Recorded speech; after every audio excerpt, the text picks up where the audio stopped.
Hello everyone, welcome to Sri Ram's IS YouTube channel. This is your mentor Arzu Kakkad. I hope you all are doing well. Things are fine at your place.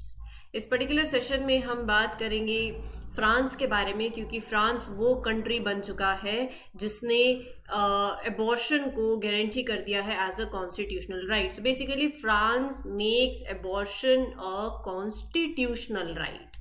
तो क्या ये context है abortion rights in France, उसके बारे में समझेंगे. और उसके कॉन्टेक्स्ट में ना हम इंडिया से बेसिकली, क्योंकि ऑब्वियसली जब हम किसी और देश की बात कर रहे हैं तो क्योंकि हमने तो अपने देश का एग्ज़ाम देना है, हमने तो यूपीएससी देना है, या हमें फ्रांस का एग्ज़ाम तो देना नहीं है. अब फ्रांस ने क्या किया है, क्या उनका अमेंडमेंट होगा, उसके बाद विल टॉक अबाउट इंडिया कि इंडिया का वो कौन सा लॉ है दैट डील्स विद अबॉर्शन, उसके क्या प्रोविजंस हैं, वो सारी डिस्कशन करेंगे हम इस सेशन के अंदर. सेशन अच्छा लगता है तो please make sure that you mark your attendance bye liking the lecture. You can share it with your friends also. Let others know about it. Comment section में अपने फीडबैक भी दे सकते हो. हेडलाइंस आपको ऐसी देखने को मिलेंगी कि France becomes the only country to explicitly guarantee abortion as a constitutional right. Apart from UPSC, अगर आप कोई और एग्जाम दे रहे हो तो आपसे सवाल बनेगा कि इसमें से वो कौन सी कंट्री है जिसने एबॉर्शन को एज अ कॉन्स्टिट्यूशनल राइट बना दिया है. तो आपके पास चार ऑप्शंस आ जाएंगे. फ्रांस आ गया, यूएस आ गया, ये XYZ, चार ऑप्शंस आ जाएंगे. आपने टिक कर देना है फ्रांस. अब इसमें थोड़ा सा डेप्थ में चलते हैं. तो हाल ही फ्रांस ने ये बहुत ही एक इम्पॉर्टेंट और they did something. They added a new rule to their main set of laws. हम कॉन्स्टिट्यूशन को बोलते हैं ना. सो ये जो नया रूल है दैट बेसिकली कॉन्स्टिट्यूशनल, जब हम बोल रहे हैं, मैं आपको बहुत लेमन टर्म्स में भी समझा रही हूँ, जिन्होंने अब इसको जैसे कॉन्स्टिट्यूशनल राइट जो गारंटी कर दिया है उन्होंने. सो ये कहता है कि women's in France have the right to decide if they want to end a pregnancy or not. Simple terms में कॉन्स्टिट्यूशनल राइट होते हैं आपके पास, तो होता है ना कि आपके मूल अधिकार है. तो यहाँ पर फ्रांस जो है, it is the first country in the world to officially say this in its constitution. मूल तो नहीं बोलूंगी क्योंकि वो फिर फंडामेंटल में चला जाएगा, लेकिन आप बात को समझिए. यहाँ पर उनका ये कहना है कि फ्रांस पहली कंट्री बन चुका है in the world to officially say that this is in their constitution. So leaders of France including president Emmanuel Macron suggested this change to make sure कि जो विमेन्स हैं they have the right to choose कि what happens with their pregnancy.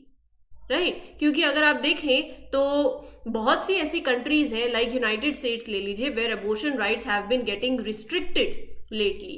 तो France ने ये history बनाई by enshrining the right to abortion in its constitution. Right to abortion है constitution के अंदर, उनके फ्रांस के कॉन्स्टिट्यूशन में. And French law makers on Monday overwhelmingly provided approved a bill that enshrines abortion rights in the France constitution. और उसके बाद ये बन गया है only country to explicitly guarantee A women's right to voluntarily terminate a pregnancy. तो Emmanuel Macron, that was a historic move where he proposed it. And obviously abortion जो है फ्रांस की अगर मैं बात करूं तो almost all the law makers in France agreed with this change. कि ये दिखा रहा है that most people in France they support women's right to choose about her pregnancy. Abortion has been legal in France since 1975 and this new thing makes it even more protected now. Right? तो यहाँ पर जो French constitution है, they have done new edition. Basically obviously amendment हुई ना, तो कौन सी में अमेंडमेंट हुई? अमेंडमेंट इन देयर आर्टिकल, कौन सा आर्टिकल? 34. ठीक है जी. सो ये जो न्यू एडिशन हुआ है ये कहता है that the law will make sure that women have the freedom to decide if they want to have an abortion और नॉट. तो मेन गोल ये है टू मेक श्योर कि women have strong protection for their rights about their bodies.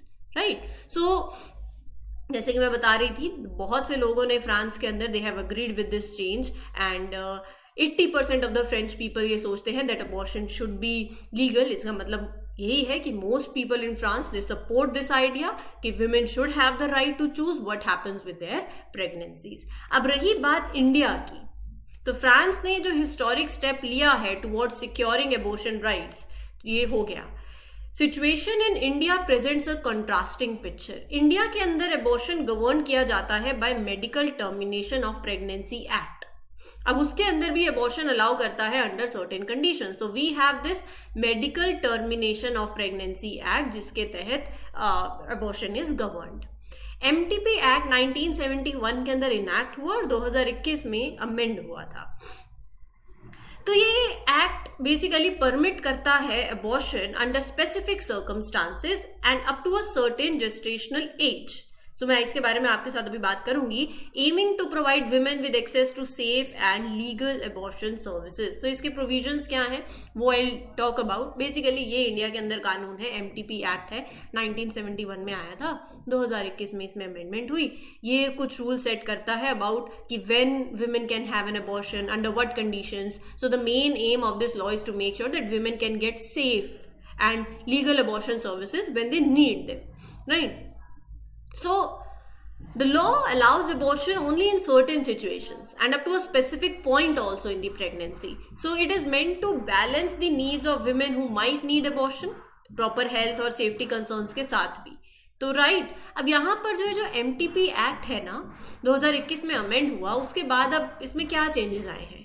पहला तो ये है जो टाइम लिमिट है कि एक women can have an abortion उसको बढ़ा दिया है फ्रॉम 20 वीक्स टू, तो पहले तो termination under the from 20 to 24 weeks. पहले जो लिमिटेशन थी 20 थी उसको बढ़ा के 24 वीक्स कर दिया है. सो अगर प्रेगनेंसी 20 वीक्स तक की है तो विमेन को एक डॉक्टर की ओपिनियन चाहिए रहेगी टू हैव एबॉर्शन, राइट? लेकिन अगर प्रेगनेंसी 20 से 24 वीक्स की है तो यहां पर she needs the opinion of the amended law. कहता है फिर आपको 2 डॉक्टर्स की ओपिनियन चाहिए रहेगी. फिर उसके साथ साथ the amended law specified 7 groups of women who are allowed to have abortion. अब 20 से 24 वीक अगर आपकी प्रेगनेंसी 20 या 24 के वीक में आ चुकी है तो ये लॉ क्या कहता है. फिर यहाँ पर इट हैज कैटेगराइज 7 कैटेगरीज इसने बनाई है विमेन्स की who are eligible for termination between 20 to 24 weeks of their pregnancy.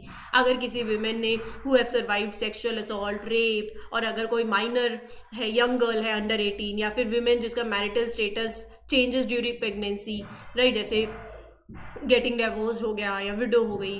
तो विमेन अगर कोई विद फिजिकल डिसेबिलिटी है या मेंटली इल विमेन है इंक्लूडिंग लाइक मेंटल डिसेबिलिटी हो गई, cases where foetus have serious malformation, right? So women who are pregnant during times of disaster, emergency, humanitarian crisis. तो यहाँ पर उन लोगों ने MTP एक्ट ने ये 7 कैटेगरीज जो है ये रखी हैं कि अगर आपकी ये प्रेगनेंसी 20 टू 24 वीक्स की हो जाती है तो फिर कौन अलाउड है टू हैव एबॉर्शंस. सो वैसे अगर मैं आपको इन जनरल बताऊं तो ग्लोबली 54 आई थिंक 24, हाँ, ग्लोबली 24 कंट्रीज है where abortions are illegal in 24 countries, right? So countries that are banning abortion वो 24 कंट्रीज है. फिर उसके बाद कुछ ऐसी कंट्रीज भी है जो एबॉर्शन को परमिट करती हैं लेकिन कुछ रिस्ट्रिक्शंस भी हैं, तो वैसी 50 कंट्रीज हैं, राइट?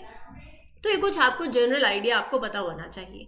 ठीक है जी, ये था इस पर्टिकुलर सेशन के बारे में. उम्मीद करती हूँ आपको क्लियर हो गया हो. कोई डाउट हो तो you can ask me in the comment section. This is your mentor Arzoo Kakkar signing off. Happy learning, all the best, take care, thank you.